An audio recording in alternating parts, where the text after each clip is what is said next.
14일 수요일 하나님 말씀입니다. 오늘은 창세기 32장 같이 읽어보도록 하겠습니다.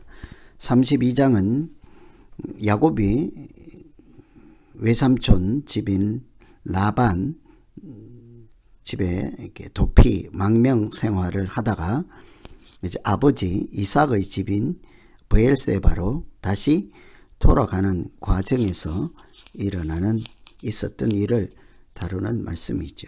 그래서 야곱 귀한이라 할 수 있겠습니다. 그런데 1절에 보시면 야곱이 길을 가는데 하나님의 사자들이 그를 만난지라.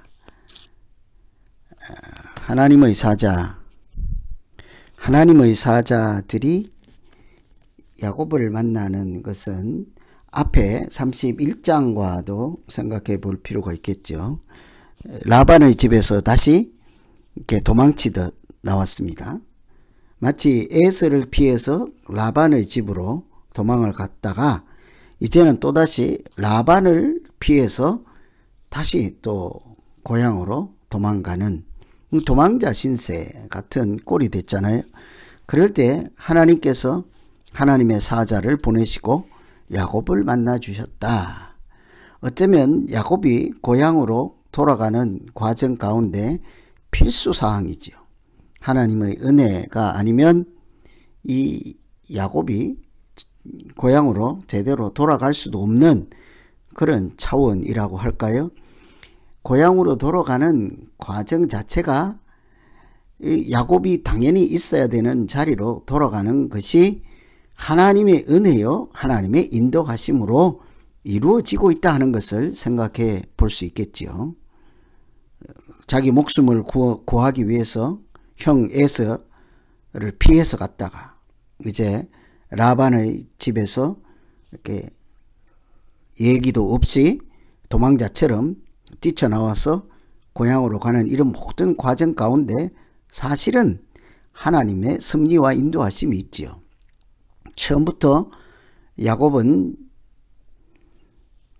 베델에서 이곳이 돌아올 때 하나님의 기둥, 하나님의 집이 될 것이라, 성전을 세울 것이라 이런 약속을 하였습니다.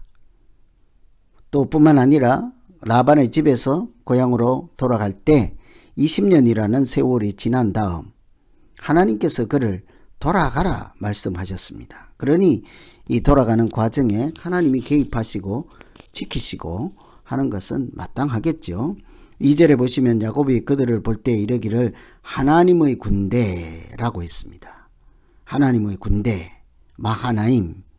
그래서 야곱이 돌아가는 길에 하나님의 군대를 만났던 그 땅을 마하나임이라 이렇게 이름을 지었죠. 자기를 지키시고 인도하시는 하나님을 만났다 하는 것입니다. 사실은 우리가 인생을 살다가도 하나님의 군대 마하나임이라는 땅을 얼마나 많이 거치면서 살아가고 있습니까? 하나님의 군대를, 하나님의 사자를 만난 야곱, 그 앞에 펼쳐질 이야기는 바로 에서와 만나는 장면이죠. 에서는 야곱의 형으로 에돔 땅에 살고 있었습니다. 그런데 그 전해지는 소식을 보니 사자를 보내서 사정을 파악해 보니 에서는 어마어마한 권력을 갖고 부자로 살고 있지요. 옛날에 자기를 죽이려고 했던 에서입니다. 그러니 눈치를 볼 수밖에 없겠죠. 그런데 무려 400명이나 거느리고 야곱을 향하여 나오고 있다 하니 죽은 목숨이겠죠. 야곱이 자기 아내들, 어린 아이들, 양떼들 이런 야곱하고 군사를 400명이나 거느린 에서하고 뭐 경쟁이 되겠습니까? 그래서 야곱이 두려움에 떨 수밖에 없는 그때에 이 야곱은 자기 양떼 짐승들을 이렇게 해서 예물을 정하고 에서에게로 먼저 이렇게 전가를 보냈죠.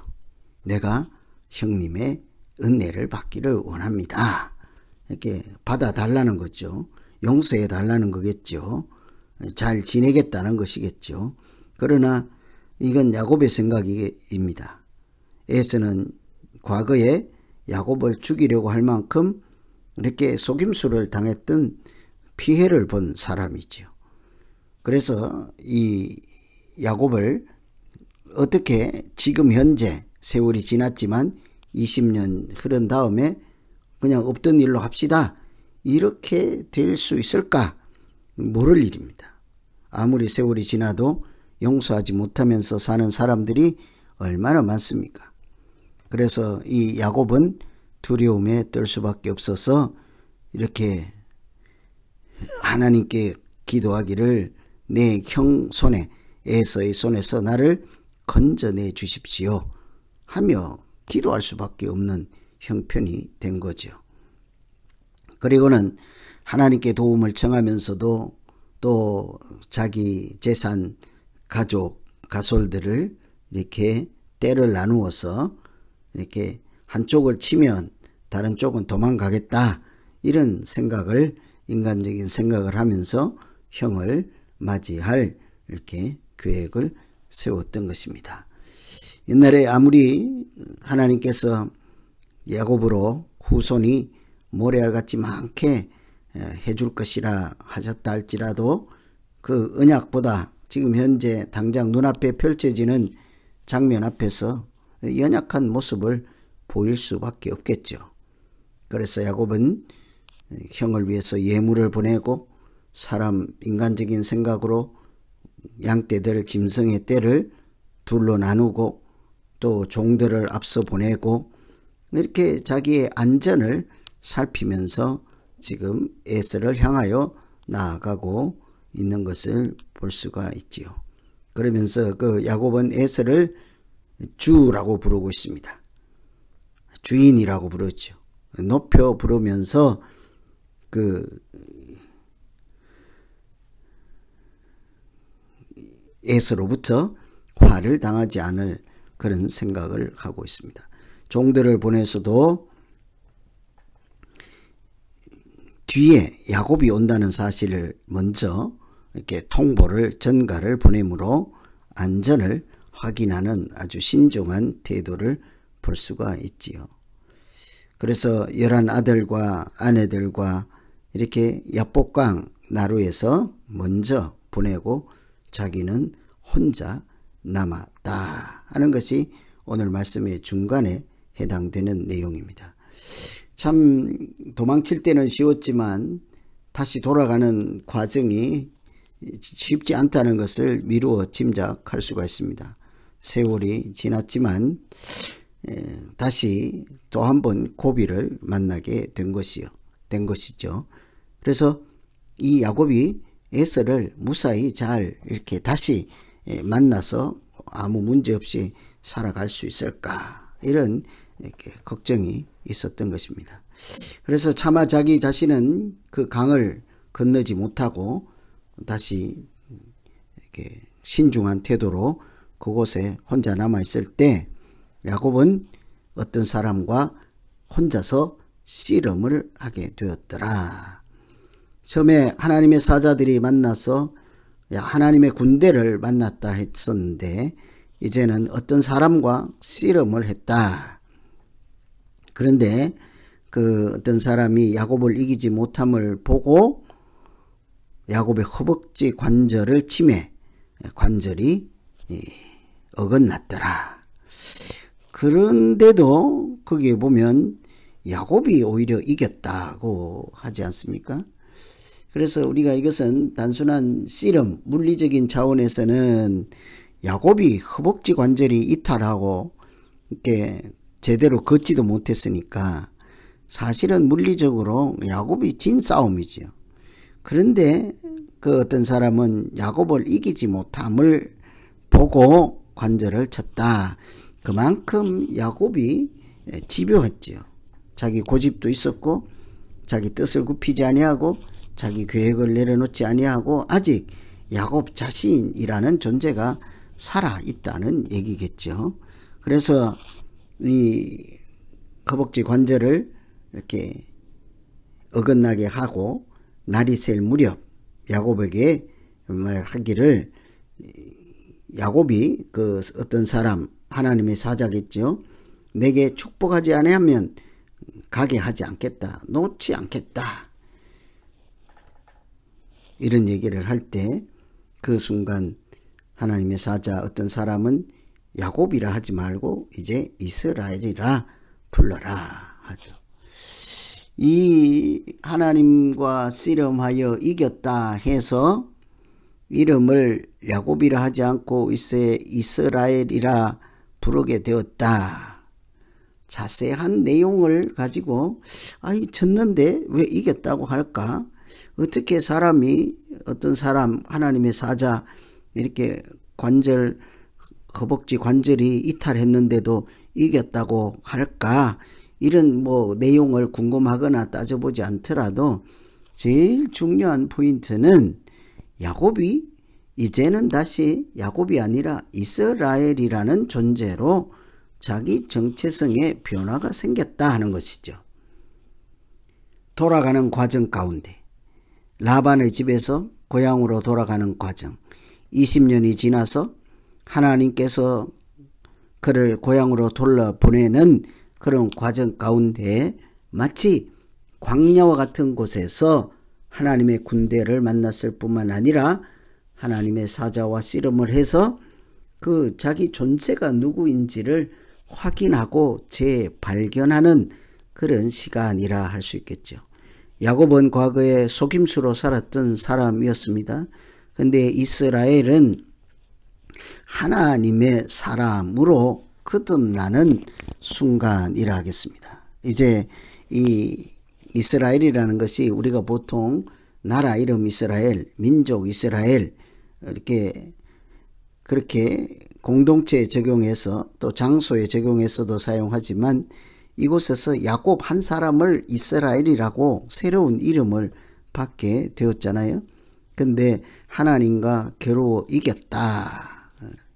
사실은 이 야곱이 하나님 앞에서 허벅지 관절이 이탈할 정도로 자기의 모든 운신을 제대로 할 수 없는 그런 가장 어려운 형편에서 자기 존재를 새로 발견하도록 하나님께서 재탄생시키는 순간이라 해야 되겠죠. 어떤 사람인가 하면 세상적인 지혜와 상식, 자기 남을 속이고 자기가 원하는 것을 얻던 이런 존재가 이제는 하나님의 자녀, 하나님께 순종하는 사람으로 살아갈 수 있는 이름을 그에게 주셨습니다. 하나님의 백성으로 살아갈 새 이름을 준 것이죠. 실제로 이 이스라엘의 지파입니다. 야곱의 아들들, 야곱을 이스라엘 이름으로 불러주었으니까 야곱의 후손은 이스라엘의 후손인 거죠. 그 이스라엘을 구성하는 공동체가 누구입니까? 야곱의 아들들이잖아요. 그 아들들 모두가 이제 하나님의 자녀로 살아갈 수 있도록 아버지의 변신, 아버지의 성장, 아버지의 믿음의 회복, 이런 것들이 32장에서 우리가 깊이 찾아보고 읽어낼 수 있어야 되겠습니다. 마치 출애굽할 때 광야를 통해서 가면서 언약을 맺고 또 성막을 짓고 또 홍해를 건너 이런 과정을 통해 그들이 애굽적인 존재에서 가나안 땅, 약속의 땅에 살아갈 새로운 피조물로 이렇게 변화가 있었던 것처럼 야곱은 그냥 오늘 32장이 없이 고향으로 갈 수도 있지만 사실은 그 물리적 장소 이동이 중요한 것이 아니라 이런 존재의 변화와 새로운 발견, 거듭남이라는 차원에서 32장을 읽어낼 수 있어야 하겠습니다. 그래서 오늘 30절 보시면 야곱이 그곳 이름을 브니엘이라 했다. 하나님의 얼굴인 거죠. 너는 다시 야곱이라 부를 것이 아니요 이스라엘이라 불러라. 그래서 그곳을 뭐라고 하는고 하니 브니엘이라 했다는 거예요. 하나님의 얼굴인 거예요. 하나님과 대면해서 죽지 않고 생명을 보존했다라고 해석이 되어 있습니다만 야곱이 하나님을 만나서 은혜를 받고 자기 존재를 새로 발견해서 거듭난 곳이다, 이렇게 볼 수 있는 거죠. 야곱은 더 이상 이렇게 자기 자신만 믿고 속이고 빼앗고 이런 존재가 아니라 하나님께 순종하여 하나님이 인도하시고 또 여호와는 나의 목자처럼 이렇게 걸음을 인도해 주시는 하나님의 자녀로 살아갈 수 있게 되었더라. 이 32장을 통해 고향으로 단순히 물리적 이동을 넘어 신앙적 상승, 신앙적인 성장, 이런 것을 잘 눈여겨보시면서 읽으시고 기도하면 되겠습니다. 그래서 형 에서와 이렇게 만나는 과정 가운데 하나님이 어떻게 도우시고, 또 그때 형 에서를 만나기 전에 하나님으로부터 너는 이렇게 이스라엘이라 하는 새 이름을 받았으니, 사실은 이 야곱이 에서를 만나는 것이 아니라 이스라엘이 에서를 만나는 거겠죠. 새로운 피조물로 하나님의 자녀로 거듭난 사람이 옛사람인 에서를 만남으로 이렇게 다시 하나님의 언약이 다시 이렇게 소망을 찾게 되잖아요. 아브라함, 이삭, 야곱에게 주셨던 하나님의 언약이 사람들이나 장애물이나 오해나 이렇게 무력, 이렇게 군대 앞에 무릎을 꿇게 되는 것이 아니라 이렇게 하나님께서 그 야곱을 통해서 이렇게 새로운 인물로서 거듭나게 하시고 그 언약했던 내용들을 성취해가는 그런 과정으로 32장을 읽으시고 기도하면 되겠습니다. 같이 기도하겠습니다. 하나님 아버지, 야곱이 라반의 집에서 이렇게 도망자 신세로 살다가 고향으로 돌아가는 과정에 하나님이 말씀하시고 사자가 만나주시고 또 군대가 지켜주시고 새 이름을 주시고 또 그가 앞으로 어떻게 살아가야 하는지 자기 고집이 아닌 하나님께 순종하는 하나님을 아는 자로 이렇게 살아갈 수 있도록 은혜 주심을 보았습니다. 하나님, 우리도 이렇게 광야를 거치고 하나님의 군대를 만나고 브니엘처럼 하나님의 얼굴을 만나 새로운 사람으로 살아갈 수 있도록 오늘까지 지켜주셨사오니 하나님, 우리를 불쌍히 여기시고 또 야곱이 마땅히 있어야 될 브엘세바로 인도해 주셔서 살게 하신 것처럼 우리도 오늘날 마땅히 살아가야 할 곳에 틀을 잡고 하나님 나라 백성으로 잘 살아갈 수 있도록 인도하여 주시옵소서. 예수님 이름으로 기도하옵나이다. 아멘.